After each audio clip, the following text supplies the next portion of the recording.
वारकरी संप्रदाय पुढे गेल्यावरच स्नान करून तीर्थप्राशन करतात.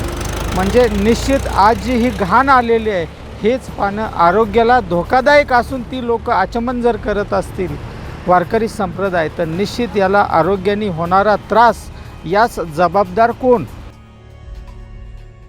देवभूमि पुणे में बहने वाली वारकरी संप्रदाय की पूजा स्थली इंद्रायणी नदी एक बार फिर से झागदार हो गई है। वारकरी गांव वाले सोच रहे थे कि सचमुच नदी से पानी बह रहा है या साबुन वाला झाग। ये बार बार सामने आया है कि पिंपरी चिंचवड़ की कंपनियों का पाप है। वे कंपनियां केमिकल युक्त पानी नदी में छोड़कर किसानों और ग्रामीणों की जान से खिलवाड़ कर रही हैं। आषाढ़ी वारी, कार्तिकी एकादशी, संजीवनी समाधि समारोह के लिए आने वाले वारकरी इंद्रायणी नदी में स्नान करते हैं। तीर्थ के रूप में इस पानी को पीते हैं। इससे उनके स्वास्थ्य को खतरा होता है। मुख्यमंत्री एकनाथ शिंदे, उप मुख्यमंत्री देवेंद्र फडणवीस और अजित पवार, उद्योग मंत्री उदय सामंत ने समय समय पर इंद्रायणी नदी को साफ रखने की बात कही है। यहाँ तक कि इन कंपनियों के खिलाफ मामले भी दर्ज किए गए हैं, लेकिन स्थिति आज भी वैसी ही है। वारकरी और ग्रामीण पिछले 7 वर्षों से इसके लिए संघर्ष कर रहे हैं, लेकिन आज भी उनमें ये निराशा बनी हुई है।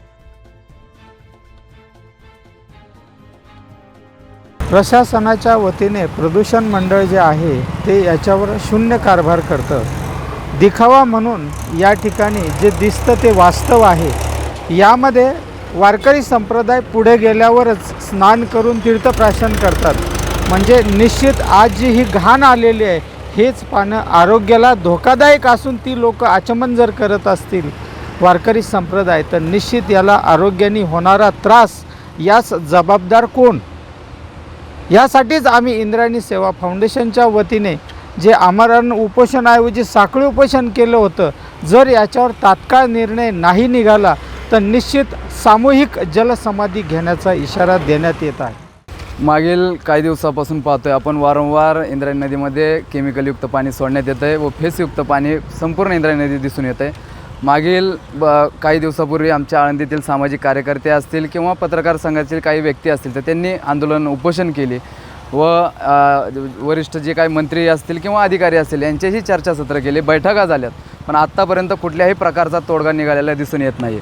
पिंपरी चिंचवड महानगरपालिका असेल किंवा MIDC असेल, पाऊस झाला की त्यांची एक अशी मानसिकता होती की आपण हे केमिकलयुक्त किंवा दूषित पाणी इंद्रायणी नदीत सोडायचं, जेणेकरून पावसाच्या पाणीत हे पाणी वाहून जाईल आणि हे कुणालाही लक्षात येणार नाही। तर माझी विनंती राहील की आता काही दिवसात कार्तिकी वारी येत आहे, तर विनंती राहील की त्याआधी प्रशासनाने योग्य ते ह्याचं नियोजन करावं व ह्या जी काही समस्या आहे ही सोडवण्याचा प्रयत्न करावा। अन्यथा वारकरी संप्रदाय असेल किंवा आळंदीतील काही सामाजिक संस्था असतील किंवा नागरिक असतील यांच्या वतीने मोठं जनआंदोलन उभं करण्यात येईल। ही फार पुरातन अशा प्रकारची नदी आहे।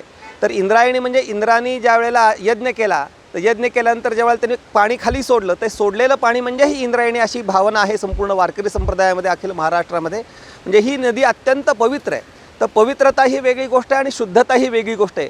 पवित्रता कोणीही दूर करू शकणार नाही, पण ही शुद्धता जी आहे, हे झालेलं प्रदूषण आहे, हे मानवकृत प्रदूषण आहे आणि मानवकृत प्रदूषण हे आपण दूर करू शकतो। तर दूर करण्याकरता विविध संस्था आहेत, विविध उपाय आहेत। ते उपाय खरोखर योजले जातात का फक्त कागदावर राहतात, ह्याचा खरोखर विचार करण्याची गरज आहे। हे जर खरोखर उपाय योजले, सिवेज प्लांट्स वगैरे मोठे मोठे इथे झालेले आहेत, म्हणजे सिवेज प्लांट्स असूनसुद्धा ही प्रदूषण टाका, म्हणजे हे दृष्ट आहे, दिसतं आहे आणि दिसतंय म्हणजे काय, तिथं प्रदूषण दिसतंय, आपण अनुभवतोय। मग हे का होतं सिवेज प्लांट असताना, नेमकं कुठे काय होतंय? तर ह्याच्याकरता हे सिवेज प्लांट योग्य रीतीने चालतात का, खरोखर या सिवेज प्लांटमध्ये पाणी सोडलं जातं का, या सगळ्या गोष्टींचं अवलोकन करण्याची अत्यंत गरज आहे। आणि हे सामान्य वारकऱ्यांच्या जीवाशी खेळणं आहे। म्हणजे वारकरी फक्त आळंदीतला नाही आहे, मी आळंदीतला असलो तरी मी वारकरी आहे आणि वारकरी हा अखिल महाराष्ट्रामध्ये आहे। आणि जर या पाण्याने प्रदूषित झालेले रोग पाणी जर वारकरी पेले आणि हे जर रोग वारकऱ्यांना झाले, तर ह्याचं प्रदूषण अखिल महाराष्ट्रात होणार आहे, फक्त आळंदीपुरतं मर्यादित राहणार नाही आहे। म्हणून रोगराई म्हणजे साथीचे रोग जे होतात, ते साथीचे रोग, समजा टायफॉईडसारखा रोग आहे तर पाण्यातनंच होतो, आणि टायफॉईडसारखे जर रोग आळंदीमध्ये येऊन वारकऱ्यांना झाले आणि हे पूर्ण महाराष्ट्रामध्ये पसरले तर हे अत्यंत धोकादायक आहे। म्हणून आळंदीतलं पाणी हे शुद्ध राहिलं पाहिजे, याच्याविषयी शासनाने आणि प्रशासनाने काळजी घेतली पाहिजे। Bureau report, VSRS news, Pimpri Chinchwad.